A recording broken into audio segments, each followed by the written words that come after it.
Well, welcome back. Well, the January 6th House Select Committee began its primetime show last night. The panel playing testimony from President Trump's daughter and White House advisor Ivanka Trump, as well as former Attorney General Bill Barr. The GOP is blasting the investigation as an effort to change the subject from the economy and the president's low approval ratings. This was the first of 7 televised hearings. I believe they also ran an interview with President Trump on Sunday Morning Futures with me on Fox News. Joining me right now is Trump Media and Technology Group CEO and former California Congressman Devin Nunes. Devin, it's great to see you. Thanks very much for being here. I want to get into Truth Social, how everything is going. I want to get into Twitter and Elon Musk. But first, give us your sense of what went down last night with this committee during the January 6th hearings. How did it go? What was your assessment? Well, you know, I got up early. I saw a few highlights from last night, and then I got up early this morning, watched some of the other networks just to see what they're saying. And it's kind of like we live in 2 different worlds.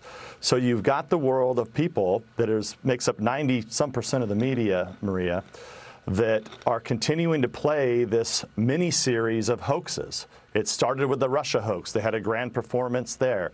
Then they had the Mueller hoax, and they were going to bring that to life. I had to live through all of that. Then they had the first impeachment hoax. And, for this one, this was made to be their grand finale, prime time, bringing in a Hollywood guy to help produce it. And, look, if you remember back, I think it was in the 90s, remember that big Hollywood production that for months and months, I think it was called Waterworld, and they spent hundreds of millions of dollars on it. It was the most expensive movie ever. That's I right. think this is the Democrats' version of Waterworld is what it looks like to me. I mean, I don't know how they're going to get people to tune in next week because, look, nothing new came out. At the end of the day, nothing new came out. And the fact that they're not actually getting to the bottom of what are real problems with January 6th, right, which are why wasn't the fence up? Pelosi's call. Where were the National Guard? Pelosi, once again, that was her call. We now know that President Trump authorized those National Guardsmen. And then, of course, the big issue here is that's very similar to the Russia hoax and all the stuff that Durham's looking at. We have these people that were clearly instigating this riot who are walking free, who aren't even targets of the FBI investigation. And, and that's when I'm talking to my former colleagues, I mean, that's what they're saying. So, if Republicans do win in November, look, I think there's going to have to be a real investigation in January 6th. And, my prediction here is that, all this stuff they've done that's caused just a rot in Washington, D.C. and a rotting of the Congress. Hell's going to be a payback here because, Pelosi likely not going to be Speaker, may not be in Congress. Look, I think it's going to be probable that, she's going to get subpoenaed in the future. Well, I mean, I think most people are very dismayed by this double standard and this two-sided justice system. I mean, you just mentioned the Russia hoax, and you lived through it. You were the truth teller in the face of constant social media coming at you. I remember how tough it was, and yet there was really no big show over that. I mean, when you look at what Hillary Clinton did, and her campaign coming up with a story about Trump colluding, letting it go viral and wild throughout federal agencies, and then letting it go viral wild throughout the media. The whole country, the whole world thought he colluded. I mean, is that also an attack on our democracy? Yeah, and I think that's kind of my point. This is a dark chapter of American history. Started in 2016 with the corruption of the Clinton campaign and the DNC, with the FBI and the DOJ, and it's just continuing to go. And this is just the latest installment. They produce a propaganda film, then they push it out to the American people, and it's absolute poison. It's just real poison.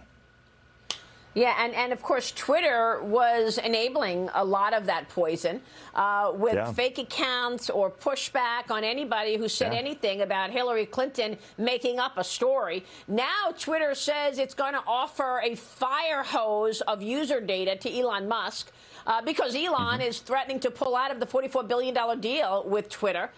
It's going to have that shareholder vote in August. What do you make of the bot problem? You were the first person to raise this issue on this program, and you said it's fake. There's all these fake accounts, and now you see Elon Musk actually questioning what the company told the Securities and Exchange Commission. It said to the SEC that it's only 5% accounts are fake. Yeah, so remember, we've talked about this a couple times, Maria, on the show, and I'm going to still stick with my original prediction. Remember, they said 5%. I saw earlier on your show there now are these outside groups who are saying that it's at least 10%, and I'm going to stick with this, that it's going to be a lot closer to being 95% bots than it is going to be 5% bots. I don't know where the number falls out, but look, you're exactly right. This is related, and this is one of the problems with these social media companies. It's not just that they censor conservatives. It's also that they allow these fake and spam accounts to be created, and they're not impossible. I mean, look, at True Social, we're constantly having to fight that battle too. But the fact is that they know there are operations out there funded by the left that create these, it's astroturfing to help the propaganda that they're selling. So it's all related, right? It starts with a fake news narrative. It runs through the fake news. They produce fake news stories, and then they shove it into places like Twitter that just becomes a sewer. And I think that's the challenge Elon Musk is going to have. And President Trump and I have been very clear. Look, we're all for. Our mission at True Social is to open the internet back up, give the American people their voice back. But look, I think it's at that $44 billion price tag. It's tough to justify when there's so many bots and fake accounts. And I stick to this. I don't know any normal people that are on Twitter. At True Social, we know where the users are. They're on Instagram and they're on TikTok. Yeah. And for our business, that's where we have to go, Maria. So where are you now on Truth Social? You just said you battle this fake bot story as well. What do you mean by that? What are you doing about that? And where are you in the growth story? We've been with you all along as you built this thing. Where are you in the build-out process? Well, yesterday was a big day for us.